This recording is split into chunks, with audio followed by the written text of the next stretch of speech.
magic that's in your face. You're like a dream come true, something completely new.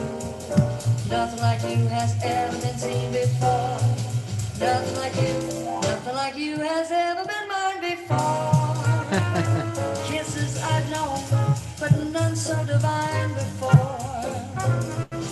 No one has your magnificence. Who can describe your charms? I'd like to make my residence forever in your arms. I never knew how wonderful life could be. No one but you could ever do this to me. Call me a fool in love. One thing I'm certain of, nothing like you has ever been seen before. Nothing like you, nothing like you, nothing like you has ever been seen before.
Dena DeRose from Ode to the Road. Yeah, that's so good. What a great song that is. Isn't that a great tune? Yeah, really is Genius great. writing. Yeah, really, really great. My guest, the beautiful and talented Dena DeRose. We were just talking about how over these years we haven't hooked up enough really because of just the way our paths have gone. And so I'm really happy that you're here and I get to talk to you for a few hours. Yeah. Happy you asked. Dena DeRose. So where are you from, Dena? Where did you grow up? I grew up in upstate New York. Not the upstate that most people think is upstate, like Buffalo or any of those, Yeah. but Binghamton, New York. And it's sort of northwest on the rim of Pennsylvania, near Scranton, Pennsylvania, actually. So it's north and it's upstate from New York City, but it's Yeah. on the West. other We're in side of the the West. Hudson and through Yeah. Pennsylvania and up back up into New York. Oh wow. Yeah. Yeah, and a very great place to have grown up at Yeah. that time, Yeah. the 70s and 60s, 70s, 80s. And uh, at that time, the college, it was still a college, it wasn't university yet. I think it was called, what the heck was it called? Harper College. And the man that started the jazz department there, Al Hom, um, mainly they just had a big band and they had jazz appreciation. And that only is still to this day. Oh. So it's more of a different college for different things, nursing, for science, for a lot of things. And it's become a university since then. And Mike Carbone is now leading the jazz department. But back when I was growing up, I mean, Al Hom brought Sonny Rollins and Billy Cobham and all these amazing Stan Getz, I think, and all these people through there. But I was too young for that. I Yeah. missed all of that. Yeah. When I grew up in upstate New York, I felt like I was born too late because there were many 20 years before me or even 10 years before me in the 50s and in the 60s and 70s. The jazz scene was really quite good and um, brought out a lot of musicians that are the next generation from me and the people that I grew up with, which were and went to high school, junior high, actually elementary, junior high, and high school with, which were great jazz musicians right now. John Hollenbeck, the drummer, Yeah. and Steve Davis, the trombone player, Mm. and Chris Jensen, a great tenor player, Tony Cadlick, incredible lead trumpet player. He played with Sinatra, he played with everybody, Thanks. and Maynard Ferguson, and tons of great bands he played with, and still does a lot of Broadway and major shows like Barbra Streisand, and with the full orchestra and everything. So I mean, I grew up with these guys that were, and I say guys because it was mainly guys then in the music department, and they were I looked up to them. Yeah. They were already into jazz in high school when I was still playing marimba in the marching band and snare drum and bass drum and all these different percussion instruments while still learning. I started piano very young at age 3, so I had private lessons every week of the year until I was about 18, Oh wow. with about two main teachers then. They were more like theater organ and classical organ and classical piano mainly then. But I had delved into pop music. So by the time I was in 8th grade, that's where I met Tony Cadlick and I think Steve Davis was there too. I forget, but Tony I met I think then 7th or 8th grade. 8th grade. We went to like a junior high school. There were a lot of changes at that time. They were changing the sizes of schools, of elementary. My elementary school would go to eighth grade, but they took the eighth out and put it over at the junior, and it only went to seven. So then I went over for eight and nine at the junior high school, and that's where I met Tony Cadlick and played percussion really from fifth grade in marching band and all those things. So a lot of music, and the teachers that were teaching in elementary or high school, junior high, they were musicians that, of course, loved to teach and wanted that steady teaching gig, but they were coming out of more or less jazz. Yeah. Oh, the one guy was a tenor player, the other one was a trombone player, two trombone players. So I mean, they were really into jazz, and not that we played a whole lot of jazz in high school and stuff, but we did have a stage band, Hmm. and they roped me into playing piano when there was a trombone player who's now a politician in Binghamton, who was a way better jazz pianist. I didn't know anything about jazz then, but a lot of the charts were written out, voicings, Mm. like the Sammy Nestico charts and the Oh, early Basie charts. All of the notes were actually written out. So, and I, coming from classical, I could read that. yeah. And so I sort of was drawn into jazz that way a little bit, Interesting. Yeah. Besides my mom and dad having 8 tracks of Sinatra and Tony Bennett and Sammy Davis Jr. and all these people, in the Mobile station wagon.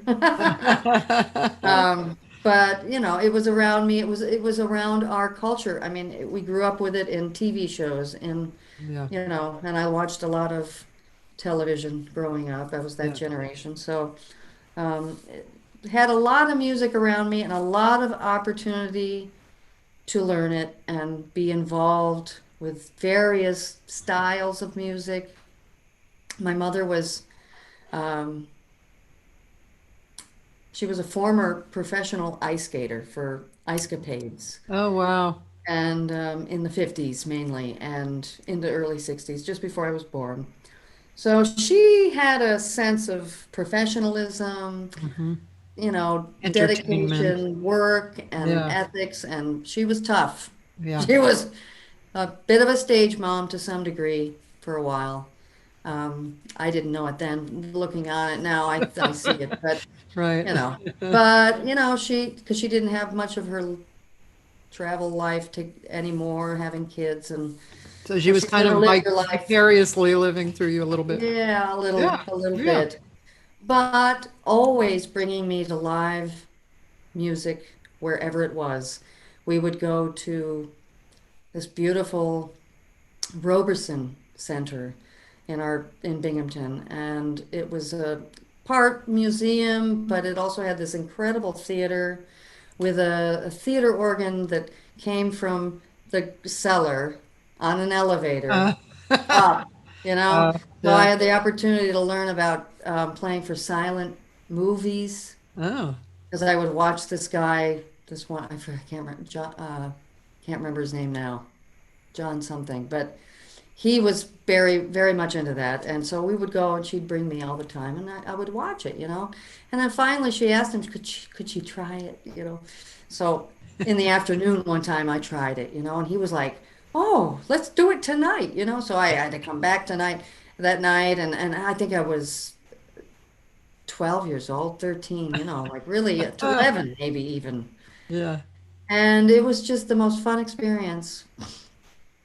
Um, Playing theater type organ. I still enjoy that. I don't have an opportunity now in my life, but Yeah. I did enjoy that quite a lot. Well, all the Yeah. bells and whistles, your foot goes down and hits these buttons, food, all these great, whistles and bells and horns and then of course like a 5 keyboard, big theater organ. It was just That's fantastic. One time I went to, I forget the theater. It's in Hollywood. It's an old theater in Hollywood. And it was we were invited by the son of uh, Carrie Peck, uh-huh, Gregory Peck. uh-huh. So he's a friend of mine, his son. And anyway, we were invited by him. It was a special showing of Gregory and Katharine Hepburn's movie, that Rome movie, when she's Ah. a princess and she goes out for a day, and Gregory Peck is a newspaper guy. Anyway, Oh, right. I sort of do remember that a little. Yeah.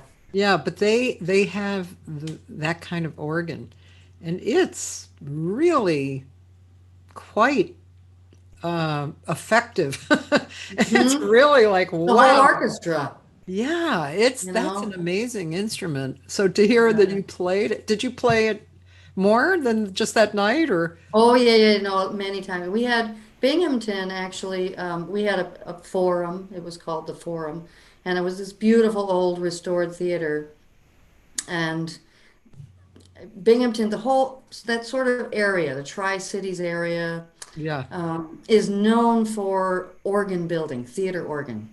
So the man was commissioned to put this beautiful theater organ, and I was one of the first people of a handful of Wow. people in the area that played to be there for the first night of the before the grand opening. So it was Yeah. like the dress rehearsal in a way, and Yeah. I got to play a piece on it, and I was 10 or 11. Yeah, it was really I was so young, and Oh, yeah, just a great experience. So that particular theater, and then there were about two or three other theaters in the Binghamton area that had these great theater organs, older ones than this new built one. But I was just sort of known as the organ girl, around town, and got asked through. I think my mom sort of initiated some of it, but also my teachers would always try to hear about these concerts or workshops, not really workshops, but seminars back then they called them. And you'd go in and they'd show you all the bells and whistles and all that stuff and give you a tour of the organ and you could play it. But I did play for the opening of the Forum organ. And then they would have an organist perform for the first half hour of any performance they had on this huge stage. We have the Tri-Cities Opera there. We have the Binghamton Symphony there. It's a huge theater, and the organ was over to the left, and it would just sit in the corner. And so I would play for I'd get hired.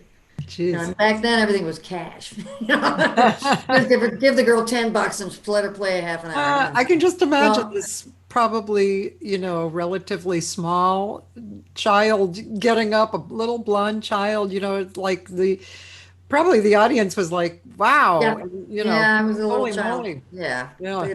they loved that aspect too. And to try to, I was very shy when I was young too, so I didn't say much. And my mom was just like, go ahead, go play, and then I go sit down and start playing.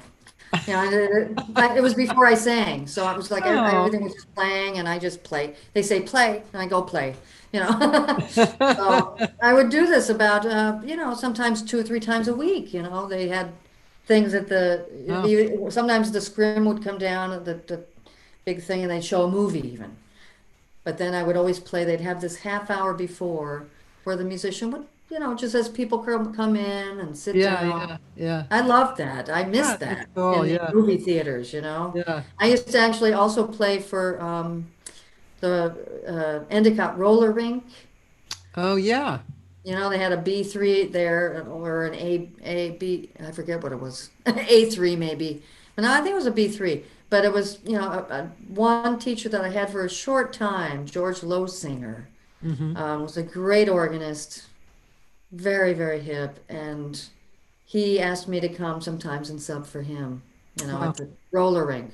So you had to have a metronome because, you're the roller rink is like a roller rink, as big as they are, and at the far end, looking down, is a little stage, and the organ was there. And I had to play foxtrots and cha-chas and all the different tangos and rumbas and so and of course this B3 didn't have a rhythm machine on it or anything. So I had to have a metronome because and it was quiet enough I could just because if you are playing, they're roller skating and you hear rhythm from the roll, the wheels hitting the wood floor a lot. So, and it would like, I had to work on time, Oh, So I just had the metronome, and it was a little nice quiet one. I could just sit there and I was playing, T for two or whatever it was I was playing, and just, trying to keep the time because it would throw me off in the how beginning. interesting. Wow, that's just such a cool way to come up and get smart. I mean, imagine how it's soaked into you. Oh, geez. And crazy, crazy. That's crazy. Yeah, I was very fortunate to have Wow. many opportunities Yeah. growing up. So, yeah. And then, of course, to these guys that were around me in high school and stuff, they were, way ahead of me when it comes to jazz. I Yeah. mean, I walked in one time because Steve Davis's family had a cookout or some sort of event at their house, and they wanted us kids to play, a little Uh-huh. bit. Yeah. Because people were coming in and for whatever, background music mainly. So Yeah. I go to Steve's house and I walk in the living room, and there's like I didn't know then who it was, but now I know it's Art Blakey. Oh, And the record was on. And I walk into the living room, and there's Steve Davis in the middle of the living room playing the solo of the tenor saxophonist, note for note. The record's playing, and he's like, you know, and then the trumpet solo comes. He's playing the trumpet solo an octave lower, the whole thing, note for note. And then the trombone solo comes, and then the piano solo, and I'm like, I'm blown away. I mean, I knew these kids from, band every afternoon at 3 in the afternoon. yeah. I didn't really know, and of course, stage band, I could hear them play, but that blew my mind, and it changed my mind, my whole outlook on learning music, because I had learned music as a classical student from the paper. And when I heard him do that, I went home and I started learning things by ear. And I think I had already done that a little, trying to, but this really, well, that was a turning point. I think I was 14 or 15 years old then. And it really made a big change in how I approached learning new songs or being in pop bands and rock bands and learning the music that I couldn't afford to buy all the sheet music. And so I just got the record and I learned it off the record. And when it came to learning jazz later, that's exactly what I did. And I didn't really have any real jazz teachers that much. I had a few lessons from a guy in my hometown, Doug Beardsley, great pianist. He's still there now. He's still teaching and he's still playing if they're, well, not now, but when they're Yeah. really playing. Right. And he taught Tony Cadlick and John Hollaback, all these good trumpet players and drummers. Everybody went to him to learn 2-5-1 and a couple of different voicings and learn a couple heads. And that was, and I had a hard time with that. I remember I left a lot of lessons crying. Oh. I was just like, I wanted to get it so bad because I wanted to hang out with these guys. They sounded so good. And I was so frustrated that I could not, the minute Doug Beardsley says to me, how about playing a 1-4-3-6-2-5-1? And I'm like, math was my worst subject. So those numbers just went in my brain and I could not Oh, good. understand it. So it took me a long time and mainly through my own self-learning that I Yeah. learned most of it, from Wow. books, from just learning off the record, playing along with Bobby Timmons, playing with all those people. And before that, playing with Pink Floyd and whoever. We did the whole second side of the Dark Side of the Moon with a band, Pink Floyd tribute band, a Grateful Dead band, top 40 pop, wedding, bar mitzvah, whatever it was. I had many opportunities, so I'm very thankful for my upbringing in upstate New York because Yeah. at that time it was great. Now it is a different story. Yeah. And it has been probably since the 90s. Yeah. Yeah, it hasn't really come back, Yeah. unfortunately. Yeah, it is a real different scene. Yeah. By the way, Michael Bene is here, and he said, Oh, "Great that you're hey, having Michael. Dena, fabulous singer and a hell of a pianist." He's on Saturday. Can we see these chats? No. Well, if you're on my Facebook, yeah, you can see the chats. You should be able I'm to. on Zoom. Oh, no, not on Zoom. You won't see him on Zoom. Oh, You have to go to shoot. Facebook. Um, Anyhow. Hi, yeah. Michael. I Uh, miss you. We all miss you here in Graz. You know, Michael was here for, oh my gosh, like 7, 8, 10 years. I forget how long now. Teaching at the university. oh, He was teaching big band conducting and arranging. And he and Gretchen were here living. They had an apartment. I hooked him up in my old apartment building before I moved a little bit out. And it was so great having them around from time to time, you know. And he's yeah, got so many things going on in Europe that Graz was sort of his sort of base in Europe. And then he'd go out to, you know, yeah, Valiar Band or Slovenia or Croatia, wherever, you know. yeah, And yeah, loved having yeah, Michael here. We'll yeah. miss. Yeah. Yeah, and I'm sure there are other people you know here, but Joyce Glasgow from Oh, Joyce. Hi, yeah, Joyce. she knows a lot of people, man. She's on a lot. She goes a lot of places online. Yeah. I see her involved. That's wonderful. Pinky Winters. Hey, Pink. Pinky. Oh, Pinky. I haven't seen Pinky in many, many years. Maybe 15 or 20 years. She and I hang out sometimes. I had her on the show, and I love her. I think I saw part of that. Yes. That was She's a great. jazz broad. She is. Oh, Sweet. yeah, and maybe some friend. Well, Suzanne Pitson, Paul Oh, Jost, Suzanne. Steve Taylor, Super. Scott Whitfield. God. Uh, Nice. anyway, so yeah.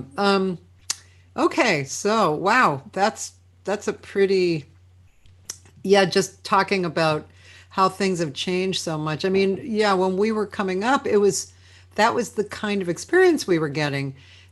We were doing like I grew up in Boston, and that's how I came up too. My dad was a sax player. My older sisters, I had twin sisters who were 4 years older than me. They both Huh. sang, and one played piano. So the Great. three of us grew up singing, and we would go to work with my dad, and my mom Oh, was great. also like a, an ex-singer, so kind of a stage mother, and also lived vicariously through me for years. But yeah, and I went to Berkeley for flute and arranging and comp, but all of those years we were working, we were doing so everything, we were doing everything so and a lot, right? And Yeah. even here in LA in my 20s, I mean, we were working 7 and 8 gigs a week Yeah. because you could, Yeah. and so. And then it started, then it became what it is today.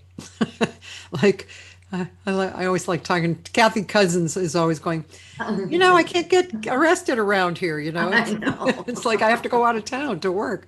Yeah, yeah, yeah. So, Yeah, times definitely changed somehow, right? yeah, definitely. Interesting. Um, so then did you move and did you expand? Where did your singing come in? Yeah, I mean, I I had been on the road with a pop band.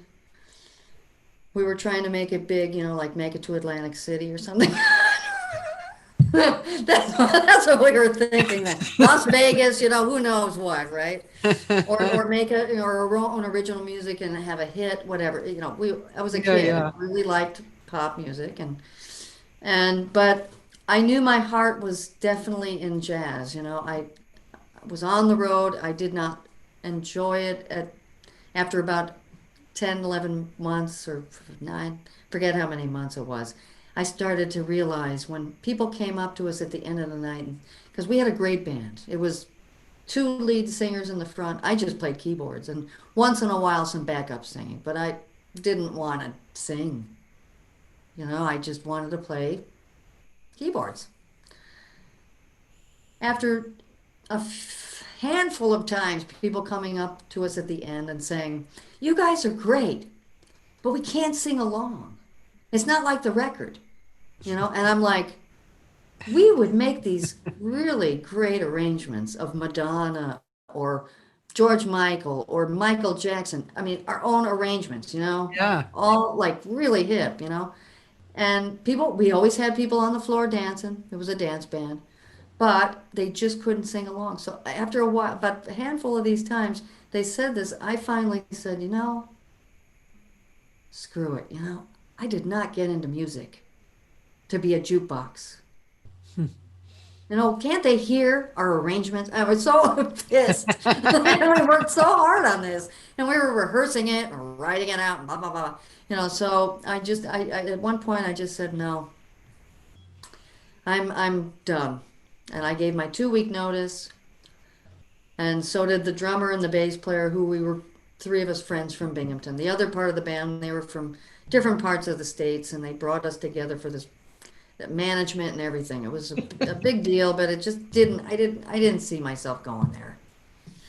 And I came home and I started practicing heavily in just piano, jazz piano, Yeah. transcribing everything and playing along with Wynton Kelly and Red Garland and Bobby Timmons and everybody and Bill Evans, everything. And doing a bit of fusion also with this drummer and bass player. Drummer was Eric Peters. He's still in upstate New York now, and he's teaching drums and I think playing some gigs when there are gigs. And Paul Engel, who ended up actually being, and I think he still is the head librarian at the Berklee School of Music. Oh, huh. So he went to school there, but he ended up getting this gig at the library and just loved it and Yeah. raised a family up there and everything. Cool. So we just got into, Steps Ahead and Yellow Jackson and Weather Report and all this stuff and just put a band together with that and more jazz influenced things. Yeah. And a lot of practicing I did, many hours into the wee hours after gigs. I mean, because like you said, we had a lot of gigs. We Yeah. we actually in our hometown we started clubs having music.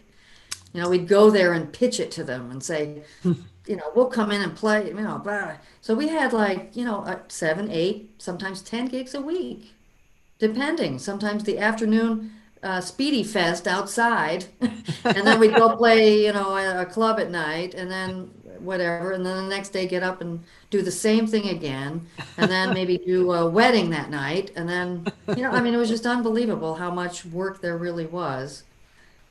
And that was a mixture of fusion and pop and all that stuff, but really getting into jazz, maybe I obsessed a little, I don't know, but also I could have had some injuries as being into sports, so when I was younger. So all that practicing and stuff, my hand started to feel weird, and then I get pain, and then I had tendonitis, and then I had bursitis, and then I had all these things, and I had to take breaks, and then I started working on the whatever it is, Schubert's left hand, or Schumann, I forget who wrote the left hand piano concerto, just to keep my chops up, and it just wasn't getting better, and it was getting worse. And I tried acupuncture, I tried massage, I tried acupressure, I tried chiropractic, everything. Finally went to some doctors, and at that time, I'm talking like 1988, Uh-huh. around there, Uh-huh. 89-ish, carpal tunnel syndrome became popular. Oh, yeah. And it just happened that I went to this doctor, and he hardly looked at my hand, didn't touch my hand, and just assumed that I had carpal tunnel syndrome. He sent me to somebody to have these nerve tests where they put the little things on you and they shock you. It was awful. And I mean, like, Jesus, yeah, anybody would get shocked from this. I thought it was a hoax in a way. And so Yeah. it took me a while to actually decide to have this carpal tunnel syndrome. So it took me 6, 8, 10 months, of waiting and trying everything, icing it, putting heat on it, everything. And finally I decided, okay, let's just go do it. And I had that operation. And within 6 weeks or so, I could start playing again. And I still had pain, and I thought, well, maybe I had to play through a little pain until it gets better. And so this takes some months and months and months, and it really wasn't getting better. And at some point, I just quit playing fully, Wow. and just even the left hand, I just gave it up. And I had to figure something out because either, I have to do something else. I didn't know if God was telling me to quit. I don't know. I was in such a state of, because I had a plan. you know, Yeah, yeah. my plan was set. The minute I was 3, I think. I mean, I never thought twice about music in life. So I just thought someone was up to something. Like what is Yeah. this? So my mom, of course, said, "Well, why don't you go back to school and take some business of music courses?" So I went to the community college and took, I think, a semester and a half. I dropped out. I did not enjoy much of it at all, and it wasn't I don't think it was really that great of a course, whatever. Yeah. And the courses in general. It's just community college teachers were okay. One guy, Michael Kinney, he was great. Uh-huh. But other than that, I didn't really like any of the teachers. I didn't like going. I don't know. I was really falling into a bit of a depression and thought, what the hell? What am I going to do? What should I do? So a friend of mine needed a secretary for his um, shelf making business, and because his secretary left. So I went over there for a month and answered phones and did what I could with one hand. I was starting to write with my left. I had to do everything with my left. I had to brush Wow. my teeth and do my hair and makeup and all that stuff because it was just dead. It felt dead. Wow.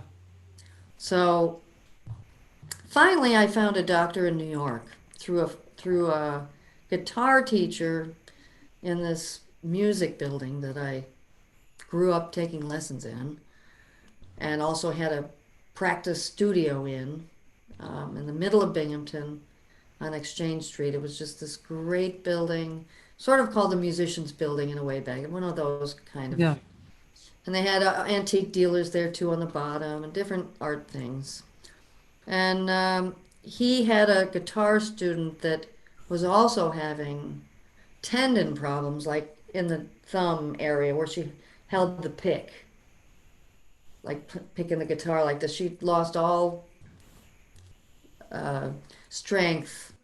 So I guess he and she did some research and they found this doctor down in New York, Dr. Eaton, and was part, he was really the head hand surgeon at the, what's this hospital? Roosevelt, St. Roosevelt Hand Surgery Center. Huh. And since then, and the time that I went to him, he was already teaching an understudy, taking an apprentice on in a way. And because he was already getting old, Dr. Eaton. Yeah. He was known, he helped Yo-Yo Ma, everybody. Wow. A lot of musicians, violinists with problems Yeah. and all kinds of things. And so I thought, okay, I'm going for it. Because I really couldn't see myself doing anything else in life. I had to fix this problem. Yeah. So I went down to him. He said, we can fix this, no problem, And I, of course, didn't have any insurance because pre-existing conditions were not even an issue back then. Yeah. I had insurance starting at 18 after I left my parents' insurance. But by the time I sent in for the carpal tunnel syndrome, the receipts, they canceled me. Ah, saying it was a pre-existing condition. So I really didn't have any insurance, and I didn't know how I was going to pay for this operation in New York. I had been going down to New York already at this point, just driving down to Bradley's and seeing musicians, and I knew that's going to be where I was going to live at some point anyhow. So to find a doctor there was good, and I sort of knew how to drive down there already, and uh, went down with my mom. Went to the doctor. He said, "We can fix this, and this is what it's going to cost, and this is the time that you're going to take to recover, and blah blah blah." And so again, it took me a little while. And this was another operation. Yeah, second. Yeah.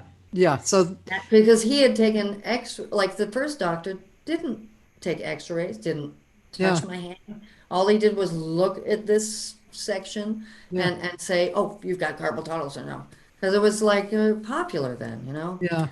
And this doctor saw that I had had carpal tunnel operation, and he said, "Aha, because of your diagnosis with us, which is arthritis in this joint that connects the wrist bone, this index finger to the wrist bone. So it's like this little bit of a scar here. You Yeah. can see it a little. And that joint, he says, if you had come and had this diagnosed first, you wouldn't have had to have the carpal tunnel syndrome probably, because it was a symptom of this real problem. So then I had to decide, how am I going to come up with, you know, $14,000 for an operation, you know, and then like I have to have people with me. My mom came down, and my friend at the time just, I had to pay for their hotel room, and it was a big deal, you know. So, and I only spent one night in the hospital. Aspirins were about what, 10 cents a piece, or I don't, or $10 a piece. Back then even, it was very expensive. Got through it, had a cast on for 8 weeks. It should have been 7 weeks, but the doctor was going on vacation, so he wanted one more week. So I went in 8 weeks later. They took the cast off, and Dr. Eaton looked at me and said, "Okay, your therapy is to play." And I just lost it. Oh The God. floodgates went I can on. imagine. I was, it was nerve-wracking anyhow, because I had a pin.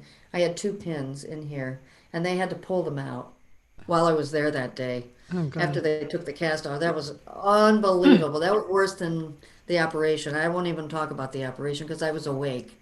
Oh, But anyhow, but the pins, that was the worst thing, you know? But yeah. after he said that, I thought, I mean, I had to do a little bit of physical therapy. I had to go in and do pinch grips and get the wrist going, because this hand was half the size of this one by the time the cast came off, and not using it for almost 2 years now.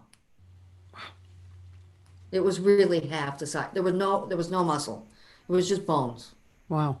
So when he said your therapy is to play, of course I had other therapy, but mainly, all I could do is put like thirds and sevenths, like hardly I had any strength to put down a B flat and an E on a C7, and walk a bass line. But in a few months' time, the strength started to come back. Of course, there was still pain a little bit to work through, but it was just the scar tissue, whatever. It was nothing Yeah. like the other kind of the same pain after the first operation. It was the same pain.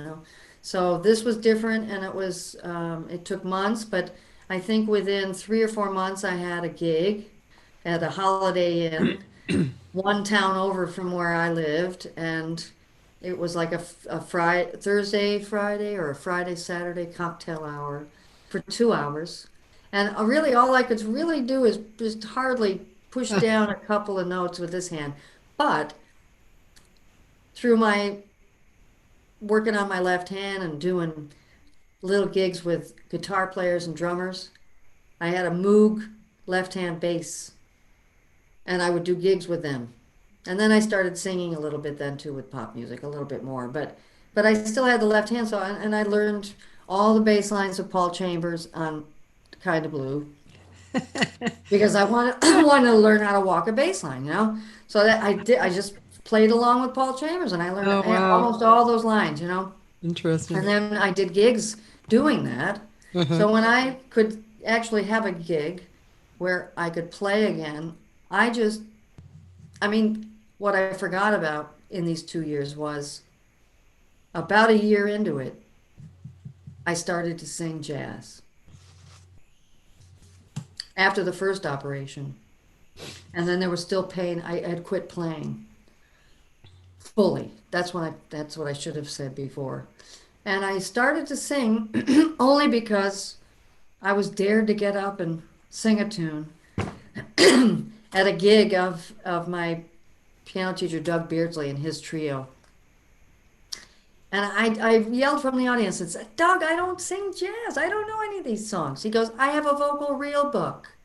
You know, Binghamton, think about it. It's a jazz club. It's this little Yeah. restaurant jazz club, you know, and very casual. And people loved everybody knew everybody, and you know, it was Yeah, fun. yeah, Very supportive. yeah. And so I said, okay, whatever. So I went up. I had the mic. I had the book in my arm here with the lyrics and a mic. And I think I sang Our Love Is Here to Stay, or one of those songs that I knew pretty well that was easy for the band to put it in another key, you know. Yeah. So I sang it. The audience clapped. I was going to get down. I'll sing another one. So I'm flipping through the book. I mean, this is, you know, Binghamton. I flipped through, I think I picked All of Me or something. Pardon me. And I sang another one. And I realized on the second tune that it was so much fun to be playing music with people again. Because I hadn't done a lot in a good year. I sat down at the bar after that, and there was a mirror behind all the bottles, you know, bundled on the bar. I'm looking straight in the mirror, and I said to myself, I think I'm going to get some voice lessons. And the next day I went, and there was a woman in the practice building of the musicians building in our hometown there. And we heard her always. More opera, you know, but technique. She was a Yeah. technique teacher. And so I went and knocked on her door and I said, you know, I'd like to learn how to sing. And she said, great, let's start tomorrow. And I'm like, okay. And then so I took like an hour a week with her for a few weeks. And I was not a natural singer. My pitch, I was very, like I said, I was very quiet as a kid. So I didn't use the voice a lot. Yeah. Didn't express myself a lot. I was shy. I was behind the piano, you Yeah. know, Yeah. hiding, probably hiding from my mother sometimes, you know, or getting away from her or getting away from something. We had a Yeah. lot of fighting in our family back then, so I just sort of hid. I put the headphones on and would just go into my world, you know, on the Hmm. organ or the piano. Yeah. Um, but I took these voice lessons, and then within a month or so, then I started doing 2 times a week because she was good. I Yeah. could tell, and she was gentle, and she knew I wasn't going to be an opera singer. She taught many people from Broadway. They'd come up to her Oh. all the way up to Binghamton to take weekend workshops with her, Uh, and rock bands, oh. like AC/DC type rock bands, Yeah. Yeah. screamers, you know. Yeah. Yeah. And she taught them how to belt and keep the voice healthy. Nikki Sukor. That's not her real name. Stephanie something was her real name, and she was an understudy for the great Kirsten Flagstad, who was an opera singer in the Eastern Baltic countries and Russia and all those places. back in the 40s and 50s mainly. Uh-huh. And then she moved to the States because her parents did, and they were older, and she went to NYU and all that. But she ended up in upstate New York, like many New Yorkers did back then, Mm-hmm. and was just a phenomenal teacher. She was a much, very much into positive thinking. In fact, this is one book she gave me. We love positive thinking. By the way, Mike Campbell is here and he says he loves you. Oh, Mike Campbell! I Mike love Mike Campbell. Campbell. I love Mike Campbell Here, too. oh, it's right in front of me here. So yeah, she gave me this book. I remember. Ah, yep. And of course, it's about, ask a man thinketh, as a man thinketh. But I mean, it's a lot of man, but it's just what they wrote then, how they Yeah. wrote. Yeah. And it's mainly about, humans. And, just a beautiful, inlay that she wrote for me. And it was a sentence. This is what she gave me when I left her. Oh, Along with a folder of copies of positive quotes from name it. We know all the names, but you know what I mean? Like all the great nice. positive thinkers. Yeah. So she was just that type of person and instilled a lot of that, I think, as a teacher in me, Well, trying also to at always that keep a time positive. too, she must have recognized that you were going through a loss, a huge loss, you know. Yeah, So I can imagine. I mean, that yeah, must have been really, really good for you to have that information. Um, it was really but great. you already said a few things about your point of view over that time that you were looking for a lesson in all of it, right? Yeah, the lesson meaning what, like more. Like what okay, so I can't play. So what am I supposed to be doing? You were looking for guidance somehow, or whatever you were thinking then, you know, Mhm. whether it be from yourself or God or angels or whatever, but you were searching for, as Yeah, soon as the person starts searching, then they get enlightenment, right? yeah, It starts coming in. It's like, oh, yeah, I want that. yeah. But I mean, your trials and tribulations were so dramatic. It was a dramatic time. Yeah, I really thought my life was over. And I mean life, because I didn't know anything else really. I played some sports and I probably could have gone into sports. I was pretty good. Yeah, I yeah, was a point guard. I mean yeah. they brought me over from the junior high school into the high school Oh, varsity women's team to start as point guard. I wow. mean, me and Yeah. another girl were in, I think, whatever, eighth grade, and ninth grade was the beginning of high school. So they would bus us, the two of us, over on a big school bus to go to practice after school, and I was starting point guard. So I know I must have been okay. Yeah. Yeah. By the way, a friend of mine, Kanga Livrado, who's a wonderful person, she said, I so admire your frankness, openness, and amazing strength and determination, but most of all, to share so openly, so important for artists to hear and to feel the camaraderie out there will ha- are they're having while having their own trials. Thank you. Yes. You're welcome. Thank you. Yeah. Yeah. Hey, can we take this moment and hear a little bit of music and then we'll come back? Um, Sure. because I like to do that. Great. And let's see. Here we are, Dena DeRose, and now we can watch something too.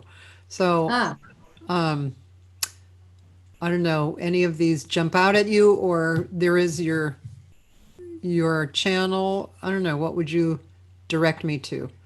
if you go down, or maybe go to go down a little further there. Well, that's all the new one. Yeah, maybe go on to my channel and well, there's Me and Kristen Korb. Right here. Oh Jazz man, let's Cruise, watch that. 2011. Reed Barry, as well as the Last Walk family. We'd like to once again welcome Chuck you Red on to drums. the Crow's Nest, and this would be the Chuck Red well, on maybe the drums. first all-star session here at the Crow's Nest. So I'd like to introduce these all-stars, if you don't mind. Back here on the bass, super talented lady. I think our live CD was, our first CD was live in Vienna. Something like that. That's not It even was. Yeah, what is that? It's a DVD. Okay, well, that's still her. We're right now. Really? What about in the meantime? I think it's The newest. That's the one I'm right. What did you say? In the Sorry. meantime, Miss Kristen Carr. Our drummer, well, I think he has one called When Red is Blue. When Red is Blue.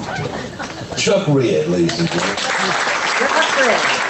Okay, way over there. Now, on saxophone, he had one old one called Picture This is one that I remember. Why Did I Do It? Is that the latest one? Why Did I Do It? Say hello to Ricky Webb.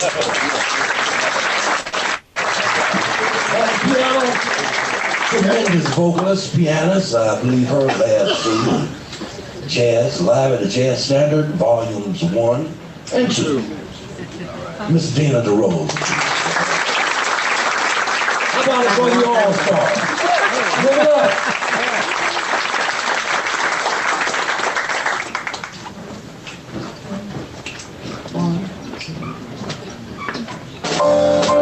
Let's take it nice and easy. It's gonna be so easy for us to fall in love.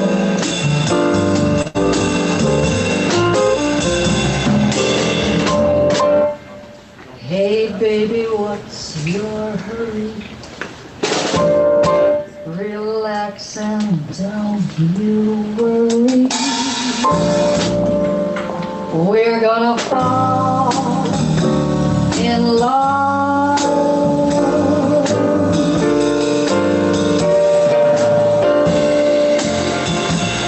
We're on the road to romance, that's safe to say.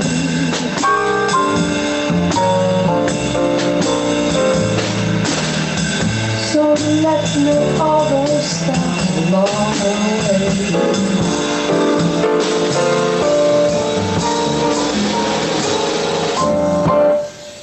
The problem now, of course, is to simply hold your horses. To rush would be a crime.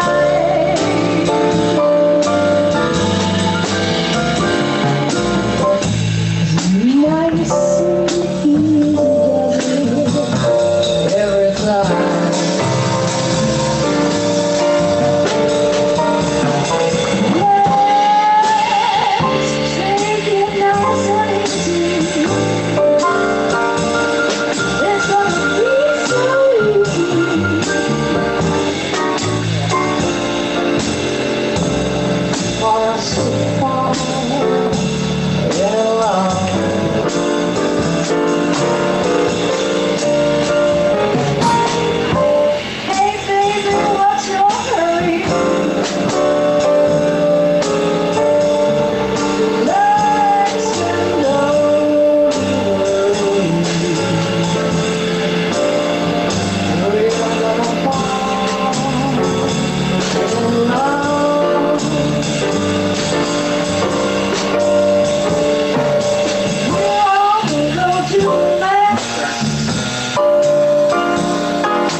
Let's make all those stars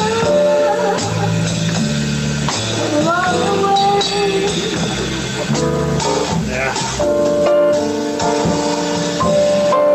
The problem now, of course, is to simply hold your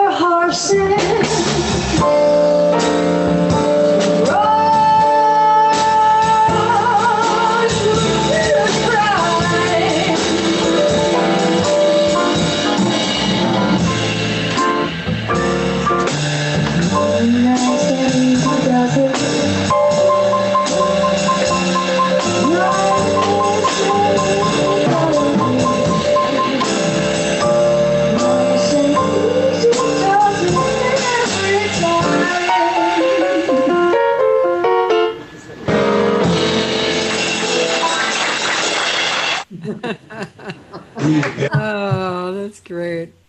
That was a while ago. Yeah, you could really hear Kristen's bass, huh? Yeah. Really great. She's a great bass player. I mean, she Yeah. can also, she's a great singer and a singing bass player, but she is really a great bass player first, so I Yeah, enjoyed yeah, that. very We talented. did some other tunes where we sang together on that set. Oh, that must have been It was really one of fun. those like all-star, they Yeah, put us together. yeah, that must have been fun. Yeah, it was very fun.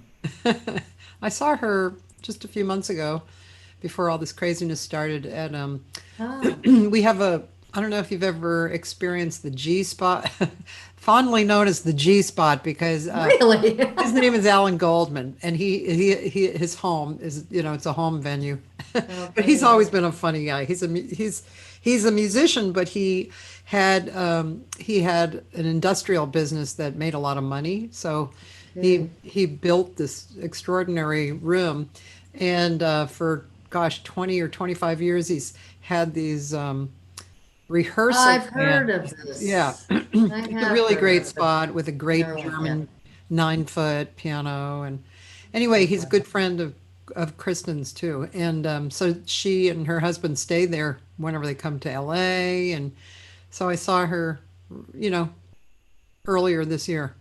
And it was Yeah, I really, remember her being over there. Maybe it was in February or yeah, yeah, late January. I forget. Yeah. yeah, yeah. It's fun to see her. And Scott Whitfield actually is in the band that plays every Tuesday. Oh, great.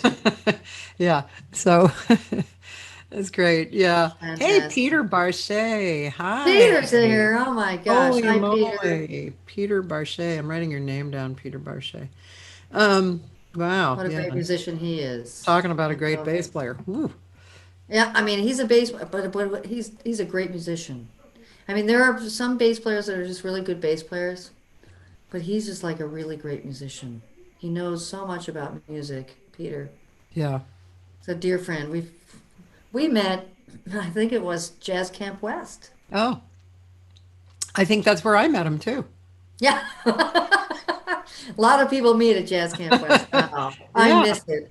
I Yeah, miss I it. When do I too. moved over here to Austria, uh, this October will be 15 years already.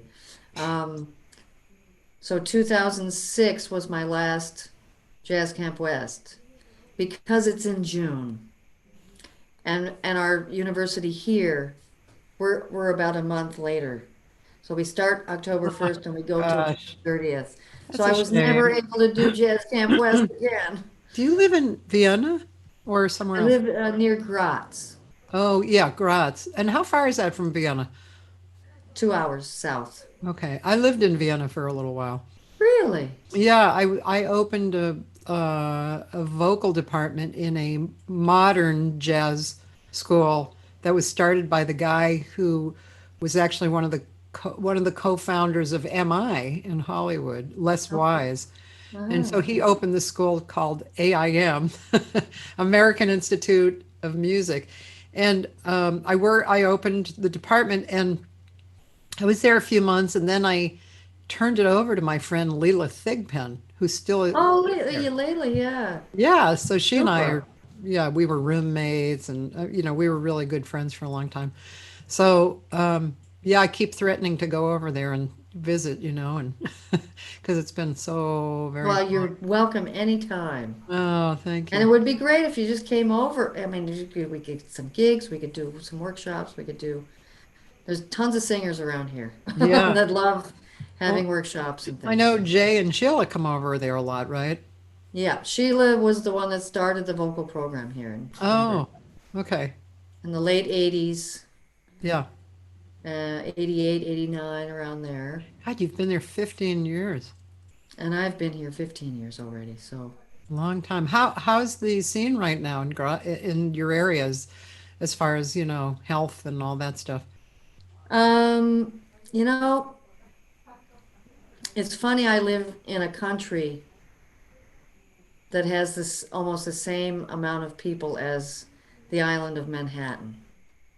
So it's about 9 million people. I mean, I went from New York and moved here, and from 9 million people there to 9 million people here, and to see the difference with this coronavirus has been just mind blowing because here in Austria, I think um, the citizens, I'm only a resident, so I can't vote here. I can't do anything, but I can still vote in the States, so I'm still an American citizen. But um, I think the government is a bit more respected here. We do have a sort of a moderate conservative in the main position, and then his um, prime minister, forget what it is a Green Party. So it's a really good balance. And when it came time to shut everything down, I think it was March 12th or 15th, everything shut down. And because, Austria was actually the first, one of the first to have a big spike Oh, because of the Italians oh. that came over the border to go ski in Kitzbühel, Mm-hmm. this area of Austria where the Alps are. That's Yeah. on the west part of Austria. We're on the east. We're Uh-huh. very southeast, which is towards Slovenia and Hungary and Yeah. Poland. And so it's a little warmer over here, and we're in the foothills. We have one nice big mountain. That's about it. But over near there, that's where a lot of the issues came. And with 9 million people, I think there are around 20,000 cases Wow. and around 800 deaths God.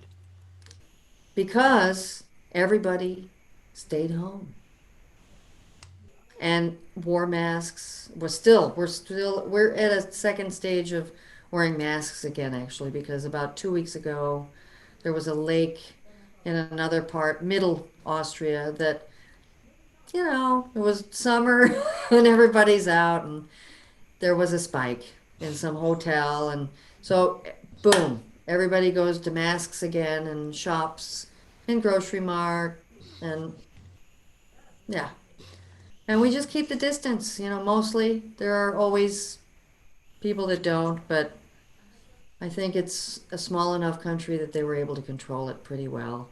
They Are closed the businesses, borders they closed the borders. Are businesses kind of closing like the same here because of lack of, you a know, little bit, yeah. yeah, a little bit. You don't see it up a lot because they do support them, and they've tried to.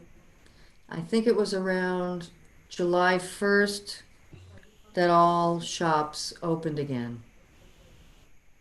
It was either the 1st or the 15th, I forget, but we were really shut down from March 15th until July 1st. The only thing that was open were grocery stores, pharmacies, and I think maybe around June 15th or around there, maybe that was the July 1st, where, stores like Home Depot, Baumart. So, because it's all about farming here and um, plants, and people need to do that. So they opened those shops along with the uh, pharmacies Hmm. and Yeah. and uh, markets, but it stayed shut, and I didn't go anywhere. I mean, I was home. I went to a voice conference in Berlin um, the last weekend in February.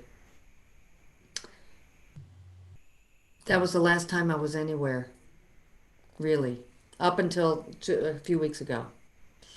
We were just home. Hmm. And thank God I have a beautiful home, and it's Yeah. comfortable, and actually a home that I've been in now for yeah, 9 years, I think. Mm-hmm. Yeah, 9 years Yeah. this past July. But I never spent time here. I I speak to was so many on people the like that. road every Yeah. other week. And Hmm. when I was home, I teach 3 days a week at the university. So, Yeah. and then sometimes a fourth, and and then private lessons or doing whatever. So I really, this was since March 1st or Are so. you single? No, I have a partner that lives here. Okay. We, Okay. we, So that was an adjustment too, right? um, I mean, because if you weren't around all the time, you were on the road a lot, right? yeah, I mean, I have the most wonderful partner. I mean, Oh, yeah.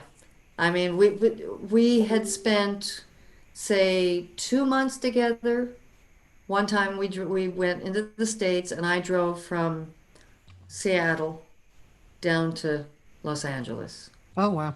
and Okay. we took a real like 2, 3 weeks to do that Oh, or nice. so, and then I taught Stanford for 3 of those weeks, I think, and then I had some gigs and whatever. So I Yeah. mean, but and we had spent every single day together, and even back then, and this was the first year or two that we were together.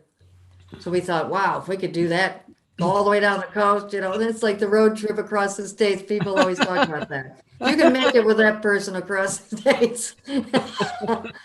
So, I mean, this is the longest now we've been sort of Yeah. together, but it's not a Yeah, it's great. great thing. Yeah, a I very don't hear great thing. about people having, relationship troubles, so I'm guessing that it's pretty good. I mean, at least with people I know, you know. At least people I know too, but there Yeah. are definitely different situation and Yeah, I know there's real yeah, negative situations too. domestic violence is up Yeah. and Hmm. Lots of stuff. gunshots and all kinds of things. But Yeah. yes, my partner is also a singer, Oh, cool. and she's a wonderful singer. She went to the university here in Graz. Uh-huh. Her name is Annette Giesriegel, and she studied with Sheila and Mm, Mark mm. Murphy and Jay Clayton and Andy Bay, all the Oh, people that Sheila would bring over for a semester each. They would rotate yeah. for many, many years, for at least 10 years or more. And then Hmm. Lori from the California Jazz Lori Antonioli. Antonioli, yeah, she She's so was, talented. Boy, I had her on the show a few weeks ago, and I knew her because I had gone and done workshops there, but I didn't really know her, and I didn't know her music, and I was really impressed. yeah, Wonderful really great. Yeah, artist. she was Yeah. teaching here 4 years, Oh yeah, a right. 4 year period, or maybe even a 5 year, but I think it was four. Before the school had just become a university. Right. So they wanted to have somebody, a professor for long term. And she didn't want to stay. She wanted to go back home. Yeah. So she didn't go up for the audition, but me and about 5 or 6 other people went up and they offered it to me. So I had been living in New York for about 15 years and almost 16 and felt like a gerbil or whatever those are, the little hamster in the Yeah, yeah. wheel, and I don't know. I knew that my career or whatever was progressing, but it was so slow. It felt. And I was running myself ragged doing, and in New York, Yeah. as a singer, pianist, at those times in the 90s, early 2000s, I was doing, 10 to 14 gigs a week. Because I could always do a cocktail hour and then a nighttime. And in New York, even on Tuesdays, there's cocktail hour. I mean, it doesn't matter. And brunches and doing weddings, but do only the jazz part of the weddings, the little cocktail hours or the late Sorry. night sessions. Right. So I at least had a lot of gigs and Yeah. yeah. So that's why you thought, oh, uh, that might be nice. I just thought, and I had been coming to Europe like Yeah. maybe since 1999. First time I came over was to Italy. And even then I thought, wow, Europe, I'm an American, a really typical growing up 70s from a very narrow family, that never even owned passports and everything. So, for me to come over, it was interesting. I thought, and then as the years went on, I thought, Europe is so hip, man. It's like, I don't know, maybe I could live there. I don't know. I didn't really put a lot of energy into it, but I was coming over quite often in the 2002, 3, 4, and then this came up, and a few people at the university contacted me about a week before the deadline and said, you should apply for this. And I was getting a bit tired in New York, just this adjunct teaching in 6 different schools and gigging a lot, and yeah, it was just I just didn't know where it was going, Yeah. and I didn't see a future. Mm. So when I came and auditioned, I thought, oh, okay, well, we'll see, And I was on tour when I came to audition. It was like in the middle of the tour. I popped into Graz, did the audition one day, popped back out on Uh, tour, uh, went back home, went to Stanford to teach that summer, and around August 3rd or something, 2nd, I got the email from the university here saying that I got the gig and I'd have to start in October. oh my God. And I had gigs and tours booked all the way through September, everything. So I had about 3 days that I was going to be home after Stanford, which was probably the God. end of August, to try to get movers, work out things, do all that, pack. Yeah, yeah. I can't It even was just imagine. a hectic time. But I made it. I made it. I came here on September 30th, started teaching October 1st the What next and day. what did you step into teaching? Um, Was it piano and voice or was it uh, jazz? jazz voice. Jazz voice. Yeah, Yeah. voice. I'm sorry, very dry. It's okay. Jazz, the jazz professorship for Yeah. voice. Yeah. I have a few comments too here. Let me just let's see. Well, we found out what made you move. We found that out. John Vance wants to know if you teach in German, and she's curious as to whether you're fluent. I am not fluent in German. I work on English because I have not had only one. I've only had one American student.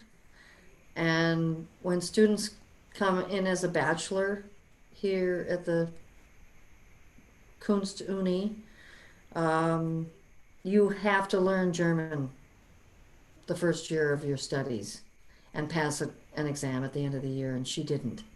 So she had to go back home. Oh, So I lost her. And mainly I have, students from 20 different countries oh, through the years. Italy, France, not France. France is the only one I haven't really had much. Spain, Holland, they speak English. Um, Denmark, Slovenia, Croatia, Poland, Slovakia, all those countries, that after the Baltic War, 91, around there, Austria opened its doors to all the southern countries, Baltic countries,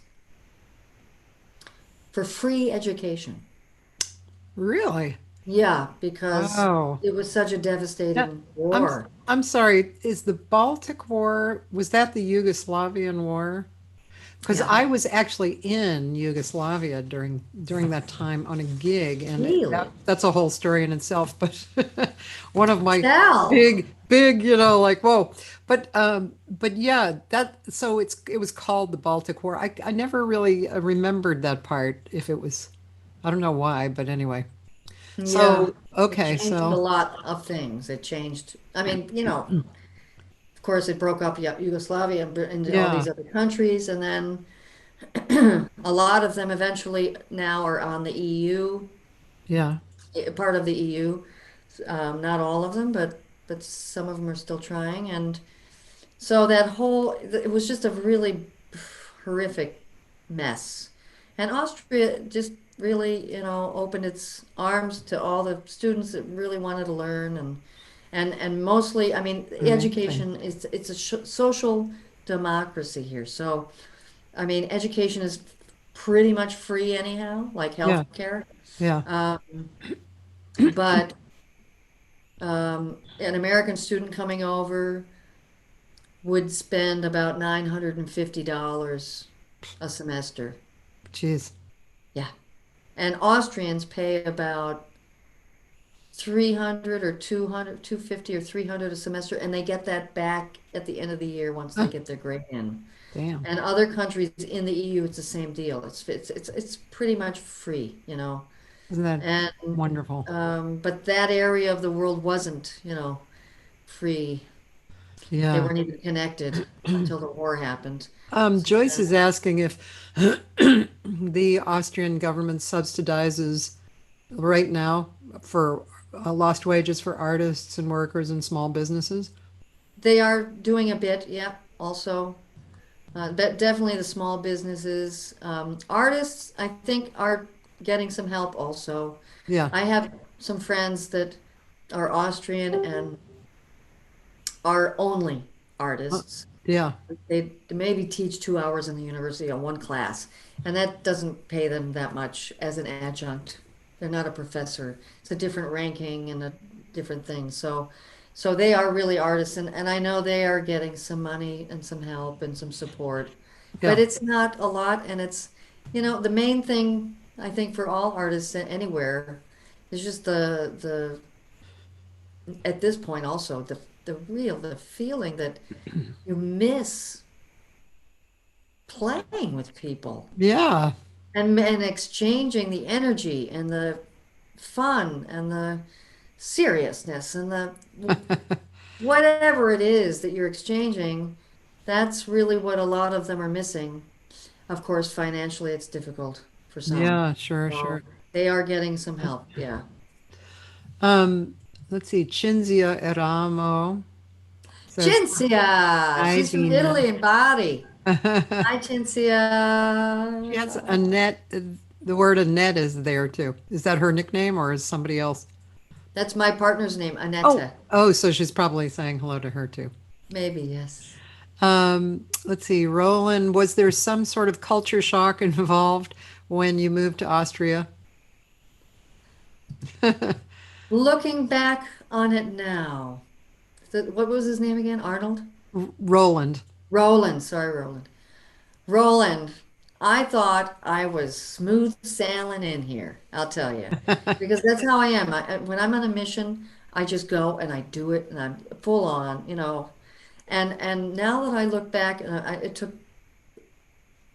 this is the 15th year, so around my 10th year, I've reflected a little and I realized what an upside down world I was in then. Because when I moved here, I was teaching 2 or 3 days a week. I have 12 students. They each get an hour and a half each. So it's roughly 4 to 5 students each day. And Thursday morning, I'd get on a flight and go back to New York. When I first moved here, the first 2 or 3 years I Oh, did this. wow. And because I still had gigs and I had some Oh, steady gigs, jeez. you know, on What? weekends that I didn't want to give up yet. Oh my God, you crazy girl. I was so Holy crazy. moly. I'd go fly in, stay with, you know, whoever I was staying with, and do these gigs and or wherever it was in the States, and then come back Sunday night, get here by Monday morning. The flight gets in around 10 a.m. I'd go right to the school, start teaching for 3 days. I mean, I don't know how I did it for those Oh my God. first, say, 3 or 4 years. And I lived in an apartment right across the street from where I taught. So it was great. I could go over and practice if I wanted to, if I needed to, or anything. In the night, even. I had a key. I could get into the school. It was great. I'd go Wow. over in my robe at midnight. You know, when I didn't have gigs that Oh, weekend, I I'd can go just over. imagine. Hey, who's that? Yeah, Oh, that's Dena DeRose. yeah. Going over in my robe. I couldn't believe it. Right across the street, though. It was great. But looking back, it was a total culture shock because I didn't know any German at all. Ich kann sprechen ein bisschen Deutsch. Wow, that's pretty slow for a beginner. Aber ich Oh my verstehe gosh. mehr than ich kann sprechen. So, I mean, I can really understand a lot more than I can actually speak, you know? Yeah, yeah. Because I'm working on English with all these singers that have to sing Great American Songbook, jazz standards with English lyrics, and they all want it. So Yeah. we work on English, and you know, I've got my English skills a little bit better. And I also have a woman that, because all my singers take classical singing also. All Oh, instruments do. yeah. Every instrument has to take half an hour a week of classical, you know. Yeah, yeah.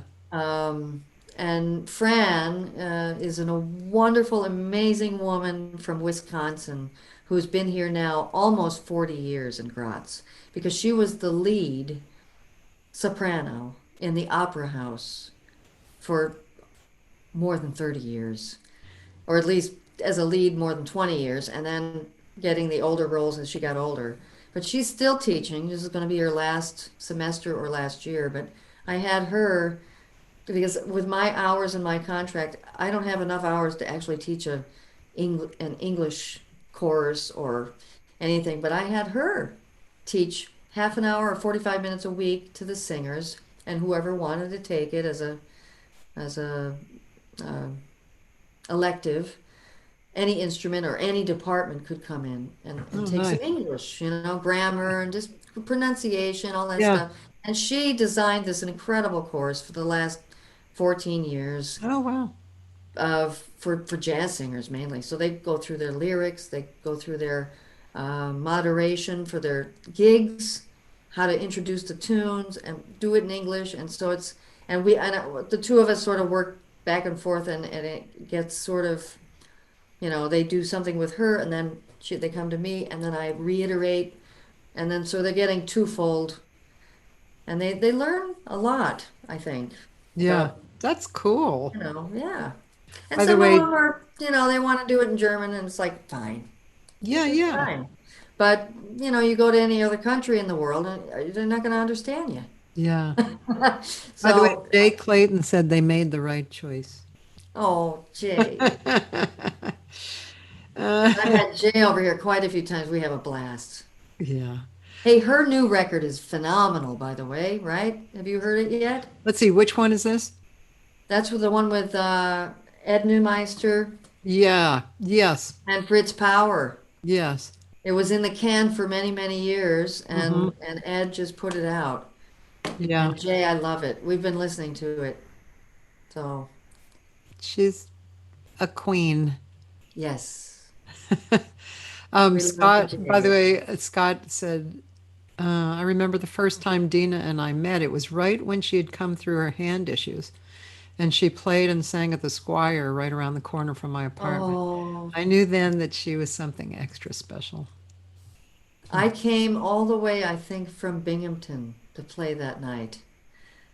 If that's the same night, Scott, I don't remember, but the Squire, the Angry Squire. God, I remember that place. That was a great club. And it was the first club I'd ever been in New York um, that I sang in because the club owner in my hometown, Glenn Gardner, knew of this club because also a Binghamtonian, a singer pianist, had a gig at this Angry Squire. She lived in New York already. Amy, and I'm trying to think of the last name now.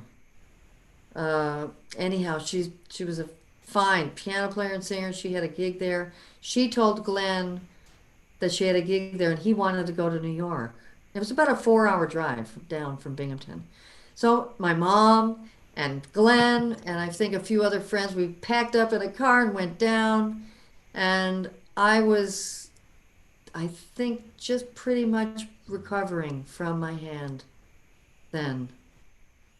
Just singing and playing, but it was before I moved to New York. It Yeah. was just before, maybe. So Scott, that's what a memory. Yeah. Paul Krieger is asking, do you have any stories working with Clark Terry? Well, the only opportunity I had to work with Clark was at Stanford Jazz one summer. And he just, I don't know, in a lunch meeting, um, I think it was a lunch meeting, he just said something like, because he had a set that night and it was his concert, and he said something like, well, I'd like to have a singer, and then I think it was Michael Zisman, might have been the guy that roped me into this, or Jim Nadell, who runs the Stanford Jazz. They just, I don't know, pointed and they said, Dena, why don't you sing? So I got up and sang, I don't know, like just 3 tunes, I think, in the whole set. But he just wanted to break up his set with a singer in the middle. So I got to do the gig, and man, that was so great. I think I have it on CD somewhere. Um, it's in the Stanford archives, I know. But I think I got a copy of it. And and he sang a bit with me on I forget What a Difference a That's Day been Makes, or fun. something like that. But he mainly played like behind me and everything. So it Yeah. was just a great opportunity. And then in the future, like years later, there was a time in Israel where we were on the same panel and we got talking and sang a little, and he played behind me, and I don't know, I didn't work with him, unfortunately. But those opportunities that came up were the Yeah. sparks and great memories in my life. And, Yeah. and, and it really introduced me to a lot of these great musicians and gave them an opportunity to know about someone coming up. And, Is your and they're career also encouraging. has your career been more based around you, your it's like the Dena DeRosa show as opposed to playing with other people like that? Yeah, I think more so. Hmm. I've always been driven to do that.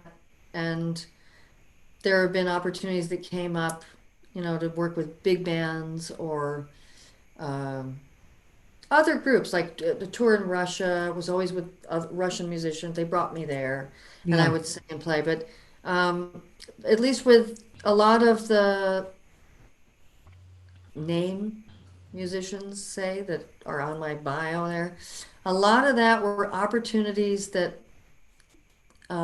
either I only played piano or I only sang. Like with Clark, I only sang because let me think who was on piano. Sylvia Cuenca was on drums. Um, I forget who was on. Maybe it was Ugana or Essiet or somebody on bass and a pianist. And I don't remember who, either Benny Green or Jeff Keys or somebody like that on piano at Stanford that time. And I only sang. So there are different opportunities when I only sang or when I only played or when I played and sang. It's been a mix of opportunities through the career, yeah. But I would say 75% to 80% has been playing and singing. Cool. Yeah. Kate Baker is sending her love. Kate! She Hi, said you look Kate. fabulous. Love the hair. I love my hair. It's getting long, man. Your hair looks And the really sun, thick. of course, the summer sun, it's all blonde now, so Looks great. Yeah. thank you. I want to hear a little bit of you, and so I'm going to share the screen. And it would be fun to hear, I don't know. We could either hear something really up or a ballad. I don't know. Let's see. What can we discover? Let me um, Well, I do have my new record out. okay, well that's Or we could go back to older stuff. I mean, I have a solo record. Um, um I'm just I it would be fun to see you performing. there's one from Stanford, and that's with Terrell Stafford and Matt and Martin. And that is their Green Dolphin Street, that one. Right But it's here? long, it's long, it's long. Okay, well So, we'll kind of fade out at some point. Oh, Matt Wilson. this is a great cut. It's Terrell's great on this. It says yeah, okay. Let's see. It's long because we were going crazy.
Lover,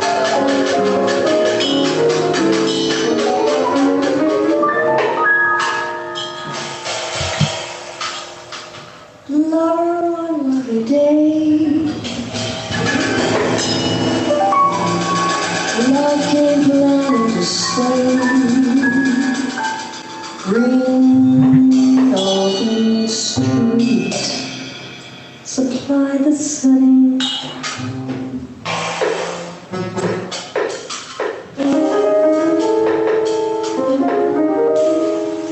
Set for an night beyond forgetting, and through these moments apart, memories live in my heart. When I recall that love I found out,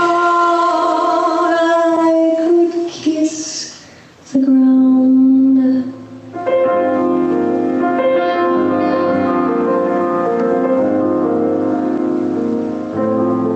I could kiss the ground.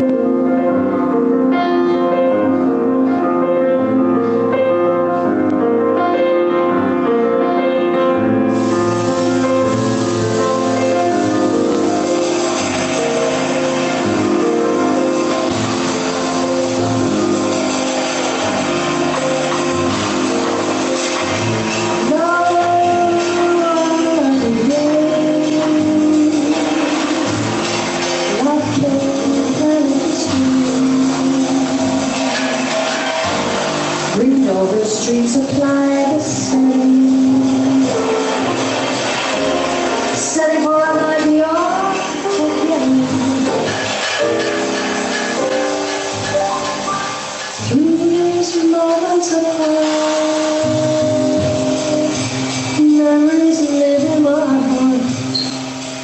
When I recall that love I found, I could kiss the ground on green open street.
Lovely.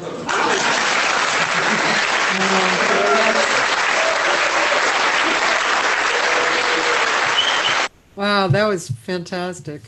Listening to you, I realize I'm listening as a more sophisticated listener rather than just somebody who doesn't understand. But I see all these different things happening, and I hear all these different things happening. I see you on the road, so to speak, of creation, with everybody, co-creating with everybody, and seeing kind of the immediate future of what what's going to come next, creatively speaking. And then I see you as a singer. That's kind of a separate personality, but you're walking hand in hand with the pianist too, and it's a really interesting. It's really interesting to observe and to experience what you're doing. It's wonderful. Just so can't help admire you. Well, thank you. That was Yeah, so that cool. was a very spontaneous concert.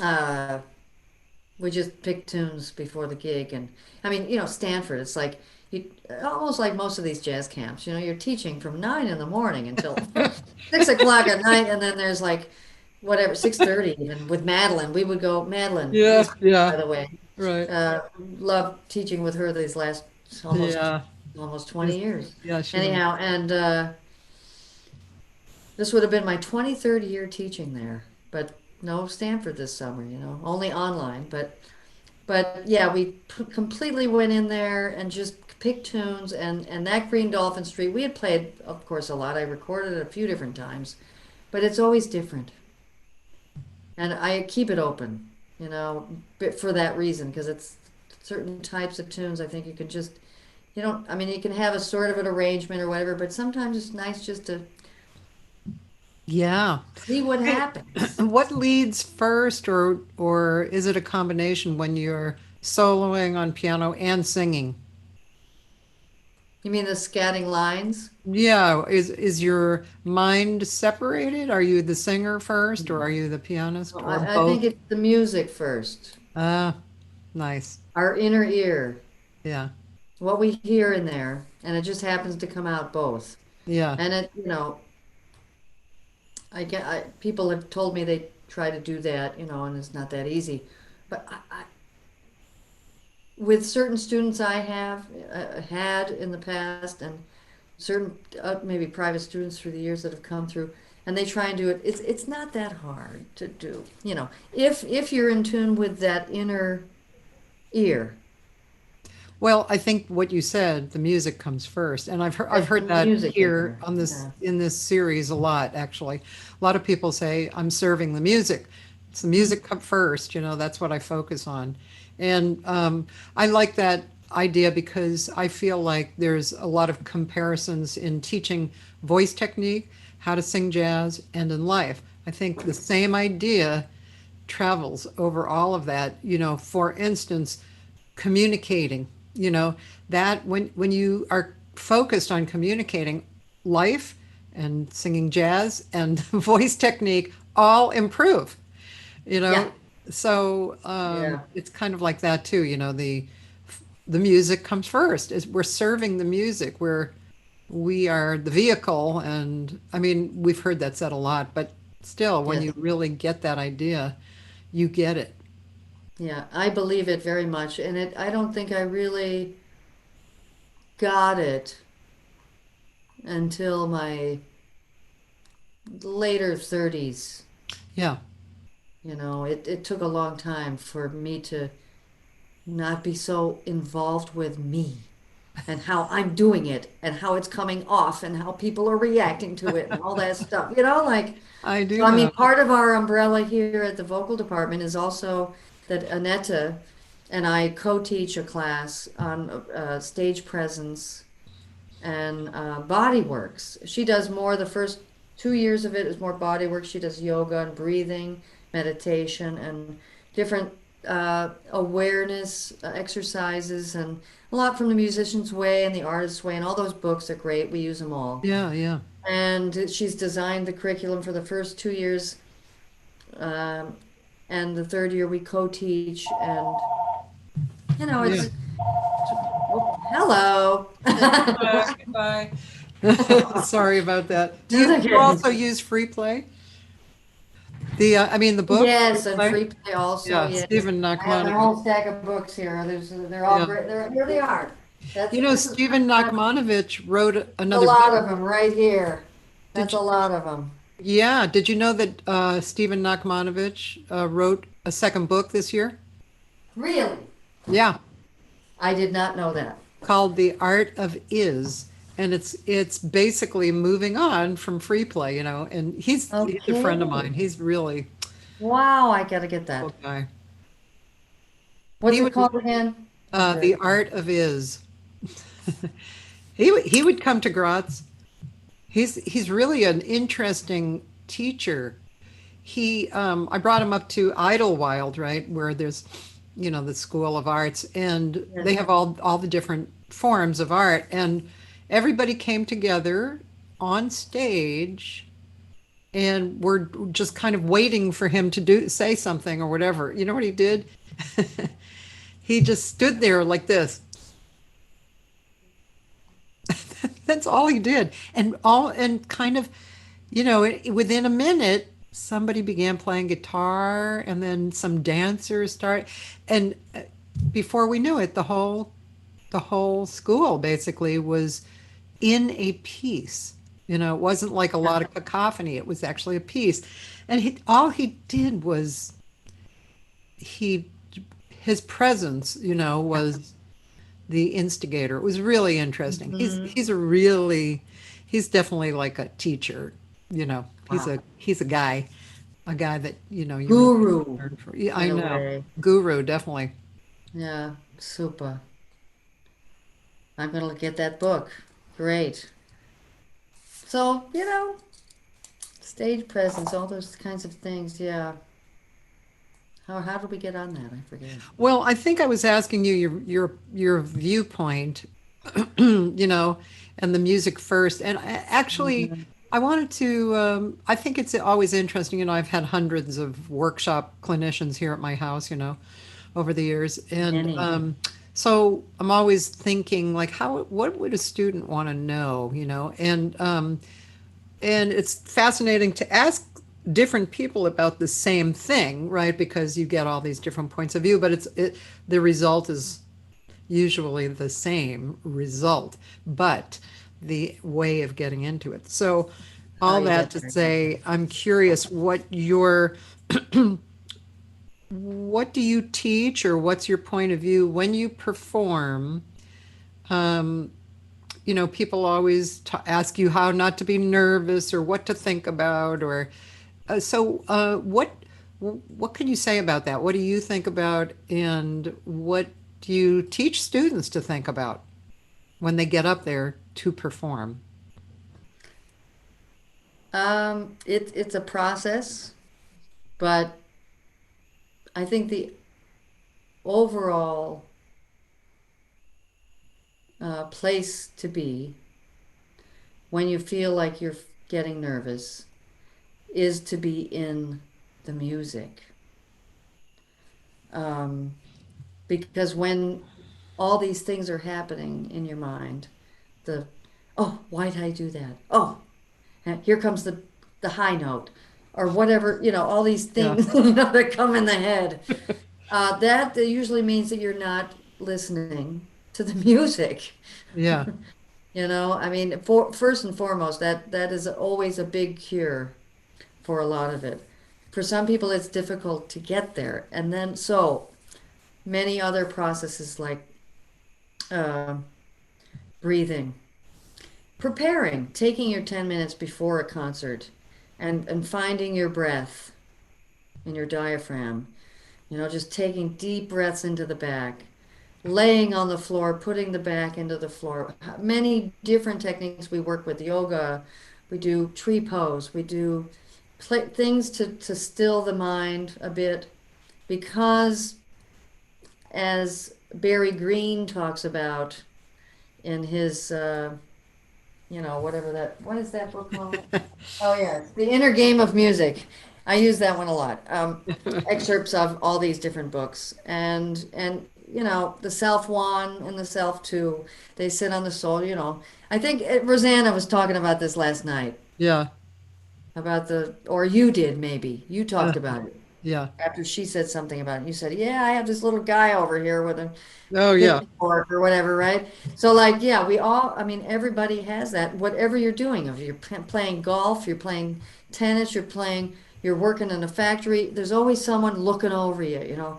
And we have our own, like, shit of people looking over, ourselves, Mm-hmm. ourselves that tend to interfere. And where we're going on stage and performing, first and foremost, we said it a minute ago, it's about the music. It's not about me. It's not about the sax player who thinks he's cute and can play his ass off. Yeah. And it's not about the drummer who's funny and splashing all over the place. And if they are, then I get somebody else. You know what I mean? When I'm doing gigs, thankfully I'm usually hiring 75% of the Drummer time. stories, right? Yeah. Oh, all kinds of stories. But basically it's, for yourself, if you have those nervous issues and with our students, they're thinking, they don't want to do a concert and they know all the professors are there listening to them. They get nervous, they got to be good. They want Yeah. to be perfect. Yeah. And perfection has to be taken out of the equation, period. Yeah. It cannot be there. Yeah. Nothing is perfect. It's the way of the world, life, everything.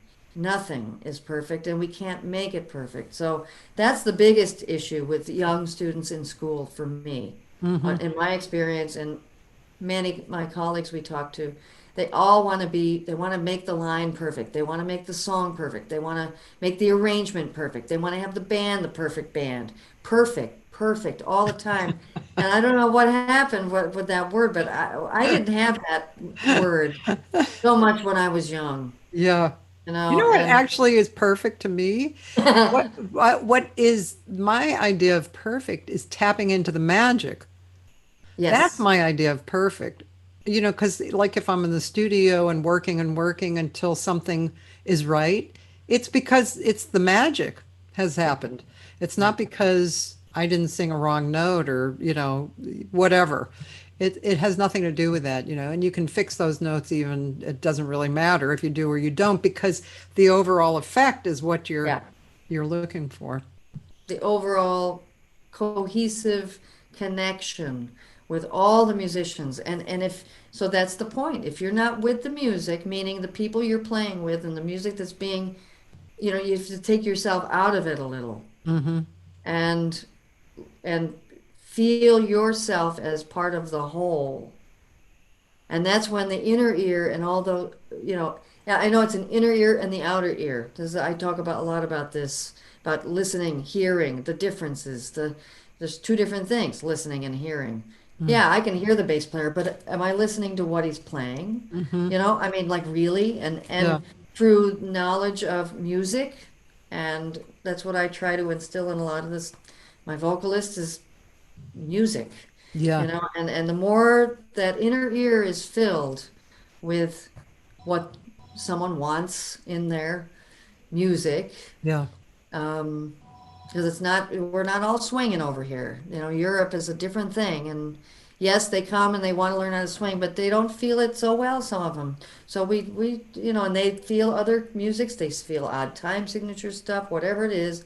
So whatever they like to listen to, you have to listen to music, Yeah. feed that inner ear so that you have something so that the outer ear can relate to. Yeah. If you don't have anything in the inner ear, when you go to listen with your outer ear and hear things, the listening can't happen in a way because you don't know what to listen for. What I mean? So it has to be the combination of the inner ear, which is the work. Yeah. That's the work. That's the listening. And that's also the fun because, you can listen to all the music you want to. but you have to have a purpose. And that's what one thing about Michelle Weir's vocal improvisation book is great, Mm-hmm. is that she has this thing in there called lucid listening Mm-hmm. in the back of the book. And I took that and sort of took parts of it and uh, put in different things into it.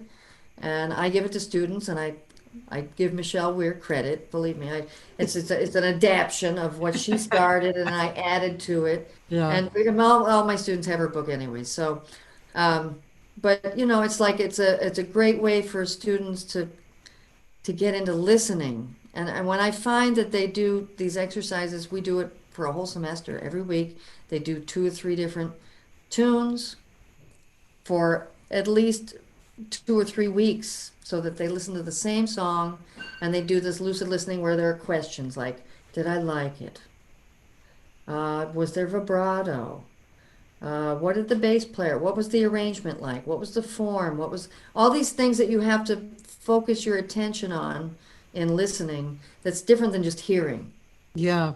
And when you focus your attention on these specific things as a singer, they learn a lot more about what's going on in the group, what the roles are of the instruments, and what's supporting them, I mean, the whole I know. thing becomes stronger. One thing I've given my students for many years is, um, so I'll say, let's say we have Ella Fitzgerald doing How High the Moon or something, and there's a tenor player, anyway. So the first time you have to do this every week with one song, and it'll take you, maybe a half hour. So you have to sit down and listen. First, you listen to the piano player all the way through from the beginning to the end. You're only focusing on what the piano player is doing, then the bass player, drummer, and so on. And by the time you're finished, you are smarter. You have Right. just done what you exactly talked about, you know. Yeah, And there are a lot of ways to go about this. I did this before I took that little excerpt of Michelle's book. I used to do it before, but she just had it in such a great like format, of and then it course, helped me to make my own format. All of us yeah, learn from each yeah, other. sure, When it comes to teaching, also, yeah, and yeah, it really is a big thing with singers. Not only singers, all instruments. I do yeah. it with all instrument workshops on jazzheaven.com. We did it about on my webinar back in February with him. Uh-huh. I'll do another one of those in October, I think, for jazzheaven.com. And Cool. it's always What is for all jazz? instruments. Sorry, what is jazzheaven.com? It's what? How do you call that? It's a website, but it's also he started out doing DVDs, Who's he? and his name is Falk. Let me just pull Okay. down. I have a few of them here. Here's Kenny's. This is how they started out. Back in, I think, either the early 2000s or so. But Kenny Werner did one. Okay. Yeah, and they were doing DVDs. Okay. And this was before he even had his department at Berkeley or anything. This Which was is a while ago. incredible that they have Yeah, that. and Ari Honig and Greg Hutchinson. A lot of people have done Okay. DVDs. And then Falk, I'm sorry, Falk, I'm forgetting your last name. Falk Willis Okay. started, of course, online. So he started doing these webinars, and that's who actually provided me with this blue mic, because he gave them to people that were doing these workshops for him, these webinars. Oh, cool. And yeah, I'm going to do another one in October. And I'm also affiliated with another great new site called jazzvoice.com. I saw that. With Alexis Yeah. Cole, You had another her on. That was a genius great interview. person. Yeah, She's another, wow, she's phenomenal. phenomenal. Yeah, a Yes. great singer, great musician, great piano player, and she took over, the purchase when I left to move here. They didn't have anyone for a little while, and then when Uh-huh. Pete Melanverney took the department over, he said, we need a voice teacher here now. And Alexis was there, and she's just been, she's great. She's She's got a lot amazing. of great energy, Yeah. forward thinking, and yeah, Yeah, yeah. dedicated. We have a lot of cool sisters. Yeah, We have a lot of really cool family in our jazz family. It's very impressive and it makes me very proud, yeah. of everybody, It's just really amazing. I mean, it's a huge effect that we have on the planet. It's huge, actually. And I yeah, think so too. I just Yeah. think we're great. Yeah. Oh, Well, by the you're way, pretty great. You do all these interviews 6 days, like I was saying before we went online. 6 days a week. Oh my God. it It's sounds crazy incredible. on one level, but for me, it's kind of a normal thing. It's like, yeah, I don't know. It feels good to me. Well, So, you've made it a routine in this crazy coronavirus yeah, time also, which is very, you have to have structure in your life at this it's point nice. when things shut down and there's nothing, no gigs and Yeah, no, it's like to have any kind of structure is pretty important. it Yeah. is. Yeah. And especially creative, something creative. The reason I started it was pretty quickly. I started it because I just felt weird all of a sudden because I couldn't do my normal reach out into the community or go out and hear music a lot or Right. it just felt weird to me and I was like, well, I could just probably go on which is my original idea was, yeah, I'll just go on Facebook Live and talk and invite people to talk. And that first one, Cinna Eeg, was on and I said, hey, Cinna, you want to join me? And that was the beginning, and then I thought, Great. oh, maybe a half hour. That was silly. A half hour. You don't even get warmed up in a half hour, you know? You know what I mean? I know, and I'm just looking at the clock now. We've already gone two We're hours. going to finish, but Paul Yeah. Krieger had a really interesting comment. He said Joe Morello once told him, "Practice doesn't make perfect, only if you practice perfect." Good. I like that. I like that, Paul. That's really a good Okay. addition. And Paul Joe said, Dena, the two times I haven't been able to overcome my nervousness were meeting Stan Musial and singing with you. I've been a huge fan Oh, for so many years and will always be. Paul, when we had my I think it was I can't remember if it was just a gig or if it was a CD release. I think it was just a gig at Birdland. I had like 4 nights, and I had a different guest each night. And the last night, I really didn't know who to have. And Paul and I on Facebook were just going back and forth, like with posts and likes and blah, blah, blah. And started listening to him singing. I didn't know about him. I had friends, Tim Horner and a bunch of Jim Riddle, all these guys, they kept saying about this guy, but I never heard him. So I listened to him like, what? So I said, come down if you're around, come down and sing a couple tunes. We had a blast. I mean, he's just lovely. Paul, if you're He's there, tell wonderful Paul. all Yeah. around. I mean, he's a great human being and he's such a great artist. I mean, Yeah. my husband and I play Scrabble, right? So, and then so I have music on in the background and I have like this 5 CD player. Every time Paul's songs would come up, I'd be like, that sounds so good. I I was know. totally taken away from my Scrabble. That's why I lost, Paul. It was all your fault. Yeah, he's someone when I see him sing, he is in the music. Oh God, yeah. He's listening so much. Yeah, I mean, he's in when the he sang music. with us, Yeah. I just remember, I think I had Steve Williams on drums, I think it was, and Martin on bass, and it was just like when he comes up. I mean, we had been doing trio, or I think, yeah, it was just trio that night, and it was all good. We were all connected, but you bring him up and he starts singing. All of a sudden, the whole thing goes like another level deeper because I of know. one, a fourth member coming, but also he is so in tune when he came up. So I didn't know you were nervous at all, Paul.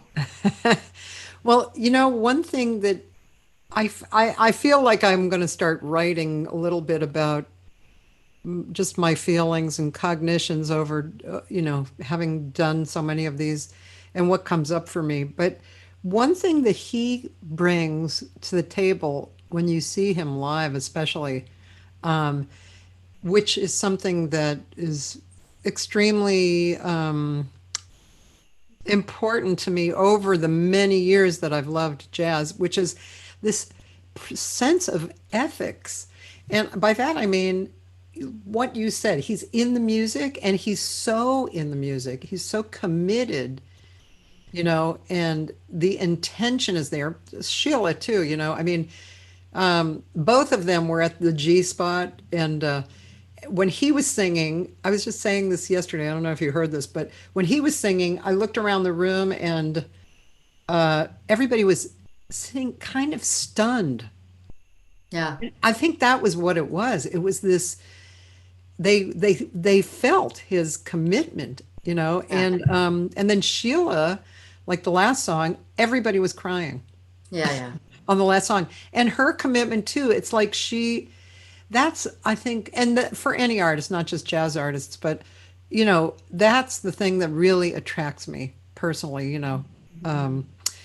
I'm, I can be impressed with people who are agile and, did their homework and stuff, but really there's something else that I really want, in the experience. Yeah. And I'm so happy to talk with you, and I want to thank you for spending all this time. It's really special. And Kathy, I it's was so nice thrilled to- you asked, really. Oh, it's I just was great really thrilled. to hook up, Yeah, Thank definitely. you. And I hope when the time comes we can travel again, I can make my way closer to you this time. So we can hook up and Yes, sing and do I things. know. And if you have no other place that you stay in LA, I have an extra bedroom and bathroom. Thank, oh, super. Thank you. Yeah. We'll make it happen when the time comes, hopefully Okay. soon. And I'm just going to briefly say what's happening this week. Kim Richmond is going to be on tomorrow. Great Great. alto player, Wow. composer, arranger, band leader. Corey Allen is going to be on Wednesday. Okay. Besides being Arranger. married, having been married to Cheryl Benteen, he's a great producer, pianist, Arranger, composer. Thursday's my day off, so don't tune in. Oh, super. Friday is Kate McGarry, Lenora Helms, and Shauna Tucker, the three of them. So that's going to Really? be yeah, Super. yeah. And then Michael Abene on Saturday, and there. Becky Kilgore and Tom Wakeling on Sunday. Great. Yeah. So Becky Kilgore, um, swing. yeah, it's going to be great. And one other thing for those of you who are interested, I'm not totally sure I can get it together this week, but I think I might be able to. On Sunday afternoon, Pacific Standard Time, I'm going to be running a celebration of life for Dave Mackay, the pianist Dave Mackay. Oh, great. Yeah, so we'll see how that comes together. But anybody who would like to write something up, and should communicate with me about that, and so I can somehow get it together. I'm not sure how it's all going to come together, but it's going to Great. be yeah. Super. So thank you again, Thank you, Kathy. and I don't know if you're going to go to sleep, but if you do, have sweet dreams. I will be going soon, but always after these things, you're sort of wired a little, so. And it's still a little early for my bedtime, so. But 9-hour difference. I'm glad you do this at noon because there are many people that they do these things later in the day, and I'm up starting at midnight. Sometimes. So this was nice, and it was great to talk about so many things. And thanks for playing my music, and You're welcome. Yeah. Thank you. the new record. Just so everybody knows, Yeah. if they don't know, is "Ode to the Road." Where did I put it? Oh, Ode God. to the Road. Yeah, I don't even think I have a copy here now. But anyhow, You know you what? can find it online. I'm going to send you my Ode to the Road. By the way, do you compose? I do. Yeah. I have two original compositions on this Oh, good. recording.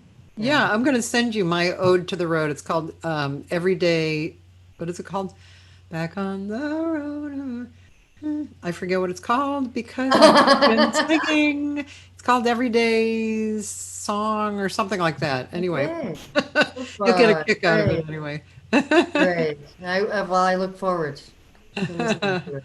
Okay. Bye, sweetheart. Take care. Thanks everybody for tuning in. Bye bye. Bye.